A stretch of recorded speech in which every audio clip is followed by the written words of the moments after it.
Assalamualaikum warahmatullahi wabarakatuh. Seringkali, kemenangan seseorang baik itu secara individu atau kelompok menimbulkan rasa jumawa. Merasa diri adalah yang terbaik. Kita sering lupa bahwa di atas langit masih ada langit. Secara manusiawi mungkin itu bisa dibenarkan. Ketika kita meraih sebuah prestasi dan hal itu sesuatu yang sangat prestis buat kita, terkadang hal itu membuat kita jadi lengah.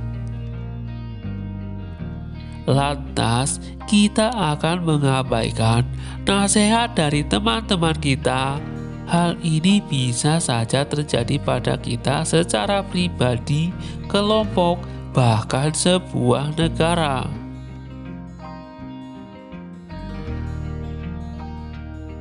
Pada tahun 1914 sampai 1918 terjadi sebuah peristiwa yang mengerikan dan menelan korban ribuan jiwa, yaitu meletusnya Perang Dunia yang pertama. Jepang yang kala itu adalah sekutu Inggris ikut menikmati hasil dari Perang Dunia yang pertama. Saat itu aliansi Inggris yang berhasil menjadi pemenang.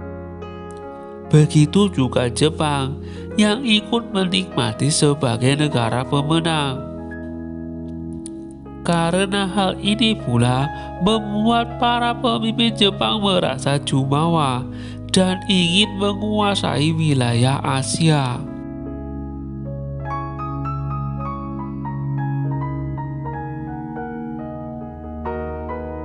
Meskipun hal ini sudah diingatkan di internal mereka, namun karena mereka adalah kelompok minoritas, tentu saja tidak berdaya. Pergolakan politik di Jepang semakin tidak terkendali.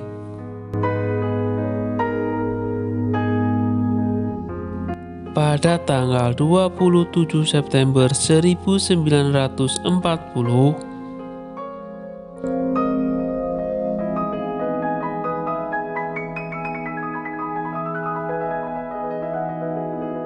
Jepang bersama Italia dan Jerman berhasil membuat sebuah kesepakatan 3 negara. Karena hal ini juga yang membuat Jepang semakin berambisi untuk menguasai Asia. Lalu pada 7 Desember 1941, tentara Jepang yang dipimpin oleh Ishiroku Yamamoto berhasil membuat porak-poranda pangkalan militer Amerika yang berada di kawasan Asia, yang membuat Amerika tak punya kendali di wilayah Asia.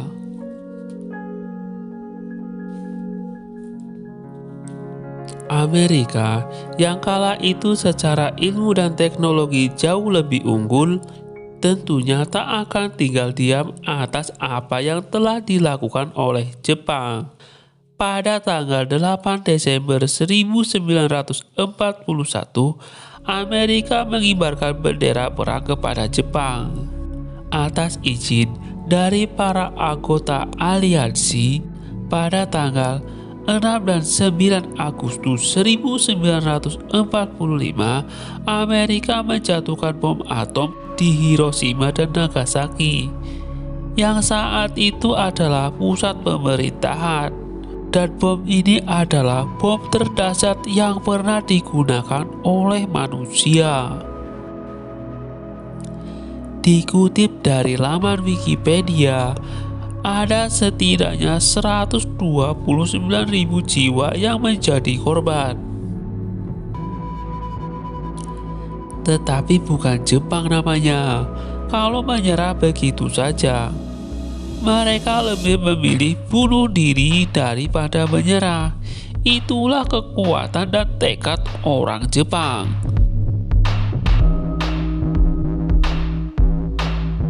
Hirohito adalah Kaisar Jepang yang menjabat pada tahun 1926 sampai dengan 1989. Masyarakat Jepang sangat menghormati Kaisar Hirohito. Mitosnya adalah Kaisar Hirohito adalah keturunan Dewa Matahari. Sebagai tokoh yang sangat dihormati, Kaisar Hirohito dapat menjadi contoh dan teladan bagi setiap pemuda dan masyarakat. Tapi memang kondisi saat itu di Jepang pasca pengeboman yang menghancurkan kota tersebut membuat sang kaisar dihadapkan pada pilihan yang sulit antara harga diri dan kelangsungan hidup warganya. Saat itu kondisi Jepang benar-benar memprihatinkan. Barang-barang pokok sulit dicari dan alat transportasi lumpuh. Kondisi ekonomi benar-benar mengenaskan. Belum lagi ancaman serangan dari Uni Soviet. Beruntung itu tidak terjadi usai terjadi kesepakatan fakta netralitas kedua negara. Pada 15 Agustus 1945, sang kaisar memberi pengumuman melalui siaran radio yang dapat menjangkau para prajurit yang berada di medan tempur dan jajarannya. Saat itu, Kaisar Hirohito berbicara dengan nada tinggi, berpesan kepada warganya yang isinya sebagai berikut. Jepang menyerah kepada sekutu. Kami telah menyuruh pemerintah untuk berkomunikasi dengan pemerintah Amerika, Inggris, Cina, dan Uni Soviet bahwa kerajaan kita menerima kesepakatan mereka. Pernyataan ini sesuai dengan apa yang diinginkan oleh sekutu agar Jepang menyerah tanpa syarat. Walaupun tidak mudah bagi sang kaisar karena berada pada tekanan para petinggi yang menginginkan agar tetap melanjutkan pertempuran sampai titik darah penghabisan, sebagaimana para samurai dengan ritual harakiri. Daripada kalah menanggung malu, lebih baik mati atau bunuh diri. Namun, sang kaisar dalam hal ini lebih memilih mempertaruhkan harga diri dan memilih jalan damai.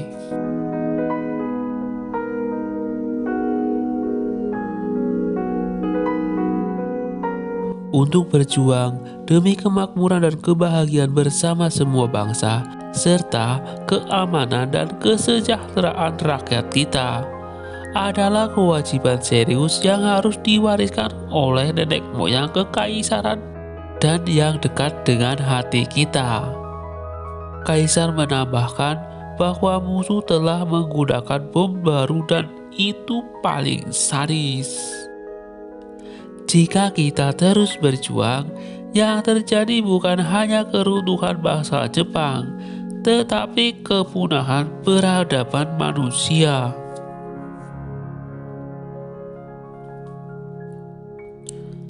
Dari pernyataan sang kaisar, kita bisa melihat apa yang bergejolak di dalam hatinya. Ibarat menanggung yang tidak tertahankan dan menderita apa yang tidak bisa diderita. Pada tahun 1947 terjadi sebuah perubahan.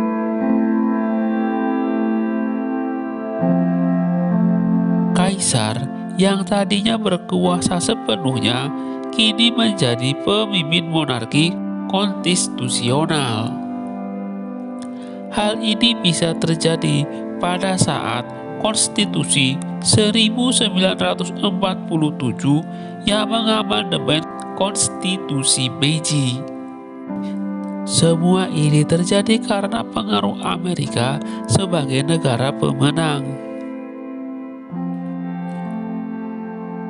7 tahun setelah terjadi peristiwa dahsyat, kondisi kota-kota di Jepang sangat menyedihkan.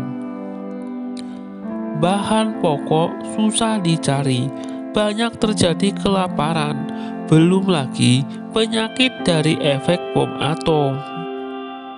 Tetapi bukan orang Jepang yang menyerah dengan keadaan. Semangatnya terus bergelora, meski usia sudah tidak muda lagi. Kaisar tetap melakukan tugasnya sebagai pemersatu bangsa. Semangat, disiplin, dan etos kerja yang luar biasa membuat Jepang mudah bangkit dari keterpurukan yang luar biasa. Hal ini tidak mudah, tapi itulah semangat para pendekar samurai. Ini mungkin juga efek dari para pendahulunya yang berhasil mempertahankan budaya dan kesetiaan sehingga tidak terpengaruh dengan budaya asing. Tidak heran jika dalam waktu yang relatif singkat, ekonomi Jepang melesat melebihi ekspektasi para pengamat ekonomi dunia. Investasi asing mengalir deras ke Jepang. Hingga awal tahun 1970, Jepang mengalami pertumbuhan PDB yang sangat menjanjikan. Pembangunan yang merata sampai ke pelosok menjadi daya tarik bagi para investor. Dan tak butuh waktu lama, Jepang menjadi raksasa ekonomi dunia yang kedua. Nah, teman-teman, itulah secuil kisah kebangkitan Jepang dari keterpurukan. Semoga kita dapat mengambil pelajaran yang positif. Kerja keras itulah yang menentukan hasil. Tetap semangat dan istiqomah. Jangan lupa sedekah supaya hidup semakin berkah.